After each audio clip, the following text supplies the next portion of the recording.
Nous étudierons aujourd'hui la rémunération et la motivation des commerciaux. Nous chercherons à savoir, au cours de ce thème de formation, s'il existe un lien direct entre les deux, quels sont les différents moyens de rémunération et quels sont leurs avantages et inconvénients.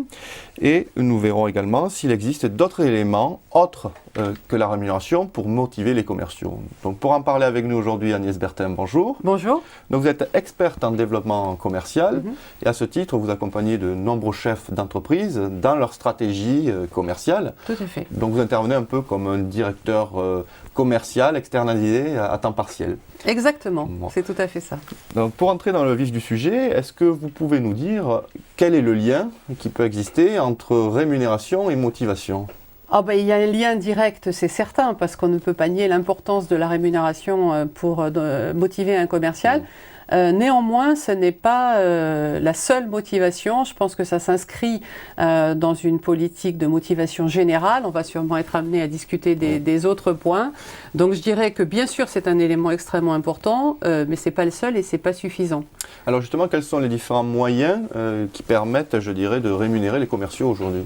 Alors les différents moyens de rémunérer, il y a bien sûr le salaire fixe, il y a la partie commission, il y a les primes, qui sont un petit peu différentes. Et puis dans la plupart des cas, c'est une combinaison de ces trois éléments qui va varier suivant différents critères qu'on va sans doute détailler un petit peu plus tard. On va les reprendre un par un. Vous avez parlé d'une rémunération fixe. Oui. Alors quels sont les avantages et les inconvénients de ce mode de rémunération ? Alors, la rémunération fixe, évidemment, elle a l'avantage d'être très simple à calculer, puisqu'on en connaît le montant à l'avance, et qu'elle facilite la prévision des coûts de vente, puisque c'est un élément important à prendre en compte par le chef d'entreprise, c'est-à-dire combien vont lui coûter les ventes qu'il va réaliser. Ça a aussi l'avantage de permettre de confier aux commerciaux d'autres missions que la vente pure, c'est-à-dire des fonctions de marketing, de communication, des tâches administratives, des projets particuliers. C'est aussi un mode de rémunération qui est bien adapté au cycle de vente long. En particulier dans les grands comptes, on sait que très souvent il y a des cursus, des cycles de vente qui sont assez longs, ou par exemple sur des gens qui sont spécialisés dans la reprise de marché à la concurrence. Donc là on est sur des cursus assez longs et dans ces cas-là, la rémunération fixe, enfin en tout cas une proportion importante de fixe est assez bien adaptée et peut être un avantage. Alors, à contrario, quels sont les inconvénients ? Alors, les inconvénients, ça va être que, dans certains cas, ça peut être assez peu stimulant dans la mesure où elle ne tient pas compte des efforts fournis et des performances particulières qui peuvent être réalisées. Donc, on comprend bien l'inconvénient. De fait, quels sont les avantages d'une rémunération variable ? Est-ce que justement cet inconvénient répond au problème ? On va un peu retrouver évidemment le contraire des avantages et inconvénients précédents, c'est-à-dire que les commissions, elles, vont permettre d'avoir une rémunération qui est directement liée au résultat, à la performance.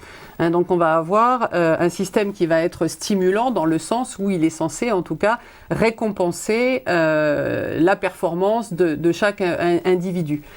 Alors, évidemment, ça va avoir les inconvénients associés, c'est-à-dire qu'on va pouvoir, dans certains cas, avoir des vendeurs qui veulent se concentrer exclusivement sur les produits les plus rémunérateurs au détriment de la stratégie globale de l'entreprise, etc.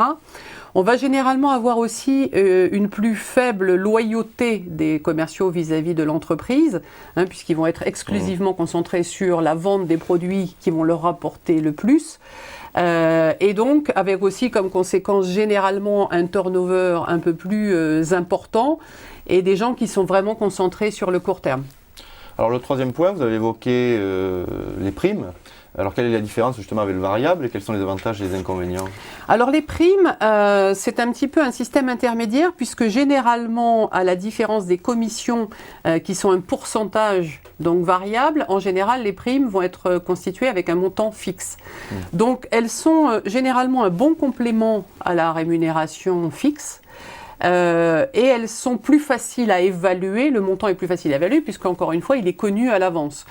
Elles ont plusieurs avantages. Elles permettent en particulier à la direction commerciale de proposer un système un peu sur mesure pour chaque commercial, en particulier en proposant des objectifs spécifiques qui vont pouvoir faire intervenir du qualitatif, à la différence des commissions qui, elles, sont généralement uniquement basées sur du chiffre, du quantitatif. Résultat, Donc, par exemple, on va pouvoir fixer un objectif de développement d'un produit en particulier, d'organisation d'un événementiel avec un nombre de participants à atteindre, de mise à jour d'une base de données, enfin, etc. C'est-à-dire tout type d'objectifs qui donc vont introduire une notion de qualitatif et vont permettre de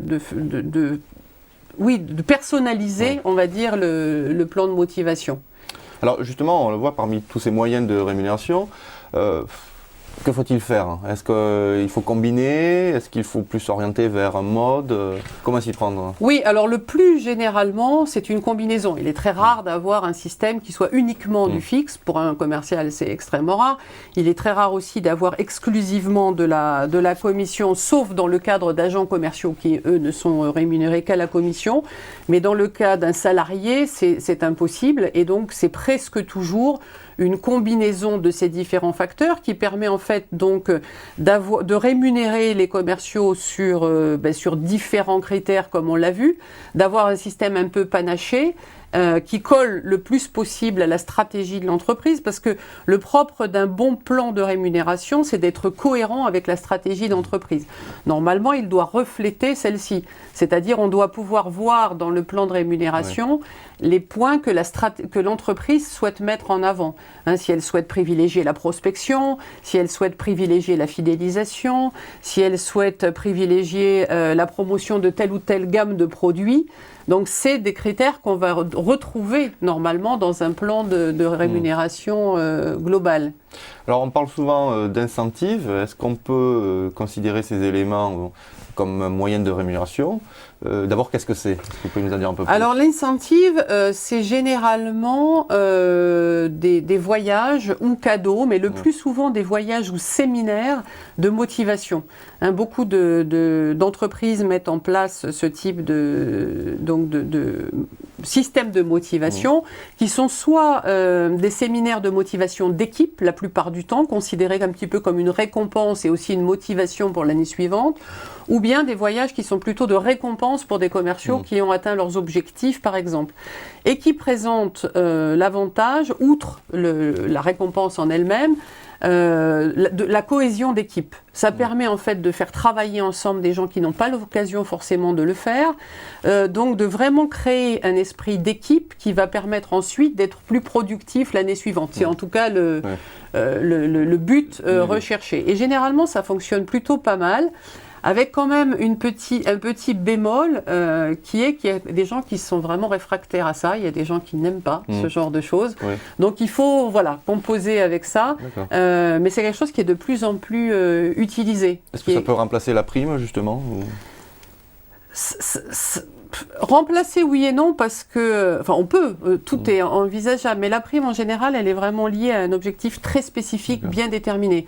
L'incentive, c'est plutôt généralement à la suite de la performance globale d'une équipe ou de l'entreprise, plus collectif, et qui est là pour souder l'équipe, vraiment. D'accord. Donc, d'une manière générale, indépendant de leur montant, quels sont les critères que doit remplir la rémunération pour qu'elle soit motivante ?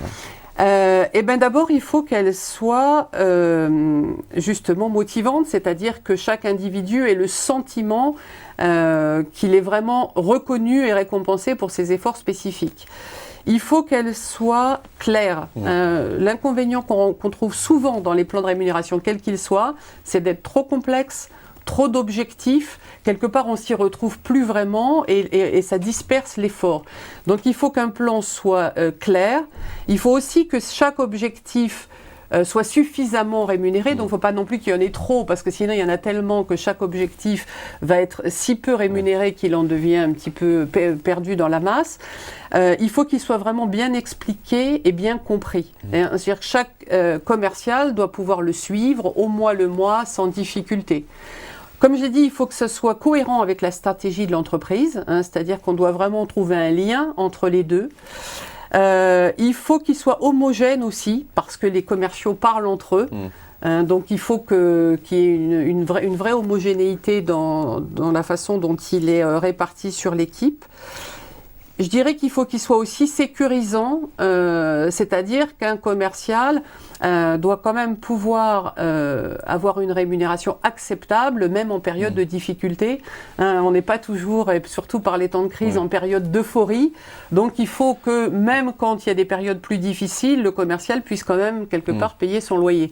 Donc il y a un côté quand même sécurisant et qui est, ce que j'indiquais tout à l'heure, qui crée aussi une loyauté de l'individu vis-à-vis de l'entreprise. C'est-à-dire s'il y a cette partie-là, quelque part, je dirais, il va peut-être regarder un petit peu à deux fois avant de partir. Et le dernier point que j'ajouterais sur les qualités d'un bon plan de rémunération, c'est justement de permettre de recruter de bons commerciaux et surtout de les garder. Parce que le monde des commerciaux, je dirais que c'est une fonction qui est un peu plus volatile que d'autres. Les commerciaux vont être peut-être plus sollicités que d'autres, les bons en tout cas, et donc vont être forcément plus incités à regarder un petit peu ce qui se passe dehors. Donc l'autre point encore, si vous me le permettez, c'est qu'un plan de motivation doit aussi tenir compte de ce qui se fait à l'extérieur. C'est-à-dire qu'il faut aussi regarder ce que propose la concurrence avoir un regard sur ce qui se passe à l'extérieur pour ne pas se faire surprendre par des pratiques. Les débauchages existent souvent. Absolument, beaucoup. Donc on a parlé de rémunération, d'incentive. Est-ce qu'il existe d'autres moyens de motiver les commerciaux ? Oui, je crois parce que comme je disais en introduction, la rémunération c'est un des facteurs déterminants mais pas le seul. J'en citerai quelques autres. Très souvent, les commerciaux sont demandeurs d'être impliqués dans la stratégie commerciale, d'être informés. Moi, je rencontre souvent des commerciaux qui se plaignent du manque de communication, d'apprendre un peu par hasard qu'il y a une nouvelle stratégie ou qu'elle a évolué. Donc, je pense que c'est très important de faire des réunions commerciales qui soient de qualité, d'impliquer les commerciaux dans les choix, etc. Donc ça, c'est un élément important. L'autre point important, c'est le plan de formation. Les commerciaux sont souvent très demandeurs de se tenir au courant des nouvelles méthodes qui existent, de se former aussi sur d'autres sujets, qui peuvent être les langues étrangères ou autres. Donc de proposer aux commerciaux un plan de formation chaque année. Il y a également les perspectives d'évolution, bien évidemment, qui entrent en ligne de compte dans la motivation d'un commercial. C'est-à-dire qu'en fonction de ses performances, il va pouvoir soit évoluer dans le métier de commercial, soit éventuellement accéder à des postes d'encadrement, de management. Donc voilà, ça c'est, je dirais, les principaux par contre moyens autres que la rémunération pure. Et puis après, bien sûr, il y a des choses complémentaires pour ce qui est de la rémunération, comme les plans de rémunération d'entreprise, la participation aux bénéfices ou des choses comme ça, qui sont des compléments à la rémunération qu'on peut envisager de manière spécifique. Finalement, existe-t-il d'autres critères ou des paramètres qui permettent de déterminer le mode de rémunération ? Oui, on va prendre en compte généralement les missions du commercial. On a vu qu'elles pouvaient être un petit peu en dehors de la vente pure. Et en particulier, on va prendre en compte son statut, sa spécificité. La différenciation la plus courante, c'est ce qu'on appelle le prospecteur ou le chasseur par rapport au fidélisateur ou gestionnaire de compte qu'on appelle aussi dans le jargon éleveur. Il est évident que là, il y a une différence puisque très souvent, quand on fait de la gestion de grands comptes, on l'a vu, on est plutôt dans du long terme, etc. Donc, on va plutôt être sur un salaire à plus forte proportion de fixe, alors que la prospection, elle, généralement, va être plutôt liée à un fort pourcentage de commission. Il y a aussi la distinction junior-senior qui existe, mais très souvent, elle est liée. Parce qu'on va plus trouver de juniors dans le monde de la prospection et plus trouver de seniors qui vont gérer des grands comptes. Et très souvent, on a une répartition entre les deux, c'est-à-dire qu'un commercial va faire une partie de prospection et une partie de suivi de grands comptes ou de développement de grands comptes ou de comptes existants.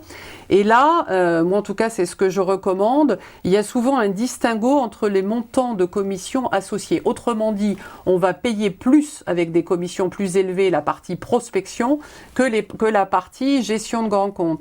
Il est évident qu'il faut plus d'efforts et plus plus de travail pour aller rechercher un nouveau client et lui vendre un produit, plutôt que de vendre un produit additionnel à un client existant, ou même de faire simplement du renouvellement d'abonnement annuel ou des choses comme ça. Donc dans ce cas-là, moi ce que je recommande, c'est d'avoir une grille différenciée pour accorder un pourcentage de commission plus faible à ce qui est renouvellement et vente additionnelle et un pourcentage beaucoup plus élevé qui soit très incitatif pour l'acquisition de nouveaux clients. Donc effectivement, il y a toute une réflexion à faire en amont sur la détermination d'une échelle et d'un Absolument, barème. Absolument. Et aussi également d'avoir un stimulant pour récompenser au-delà de la grille normale les dépassements d'objectifs par exemple. Pour conclure, est-ce que vous auriez un conseil pratique à donner à nos auditeurs qui nous écoutent sur ce sujet ? Eh bien, le conseil pratique, je dirais, c'est, pour reprendre quelques points évoqués, c'est qu'un plan de rémunération soit évidemment motivant, qu'il soit juste et qu'il soit clair, bien expliqué et bien compris. Très souvent, encore une fois, ce sont un petit peu les points faibles dans les entreprises avec lesquelles je travaille, que je rencontre, c'est-à-dire de commerciaux qui, 6 mois après le début de l'année, n'ont pas vraiment compris ce qu'on attend d'eux et sur quoi ils sont rémunérés. Ce qui veut dire que le plan n'est pas, pas réussi. Ou il y en a un, mais il est confus et il n'est pas bien, le message n'est pas suffisamment passé. Et encore une fois, qu'il soit surtout cohérent avec la stratégie de développement commercial de l'entreprise. Agnès Berthem, merci beaucoup pour ces explications. Je vous en prie. Merci à vous.